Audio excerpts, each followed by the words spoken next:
Welcome to the Tech Egg. Don't get scrambled. Enjoy the video. In this video, I will show you how to make Jeera lemonade. This refreshing drink is perfect for any time of year. First, let's gather our ingredients. You'll need about 4 to 5 fresh lemons, 2 teaspoons of roasted cumin powder, and 1 teaspoon of black salt. Don't forget sugar to taste, approximately 4 cups of water, and plenty of ice cubes to chill your delicious beverage. Freshly roasted cumin makes all the difference.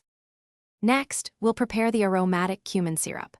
Start by dry roasting 1 tablespoon of whole cumin seeds in a pan over medium heat for about 2 minutes until they become fragrant. Let them cool, then grind them into a fine powder. In a small saucepan, combine this cumin powder with about half a cup of sugar and 1/4 cup of water. Heat this mixture gently, stirring until the sugar completely dissolves, forming a flavorful syrup base. Now it's time to bring everything together.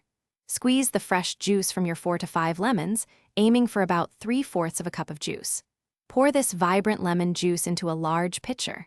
Add the prepared cumin syrup and 1 teaspoon of black salt. Gradually pour in 4 cups of chilled water. Stir the entire mixture thoroughly with a long spoon to ensure all the flavors are well combined and evenly distributed throughout the lemonade. Finally, it's time to serve your delicious Jeera lemonade. Before serving, give it a quick taste and adjust the sweetness or saltiness to your preference. You might want to add an extra pinch of black salt or a spoonful of sugar. Fill your serving glasses with plenty of ice cubes. Pour the freshly made Jeera lemonade over the ice. Garnish each glass with a thin lemon slice or a sprig of fresh mint for an appealing presentation. Enjoy this wonderfully refreshing drink. Thanks for watching. Consider subscribing if I helped unscramble your problems.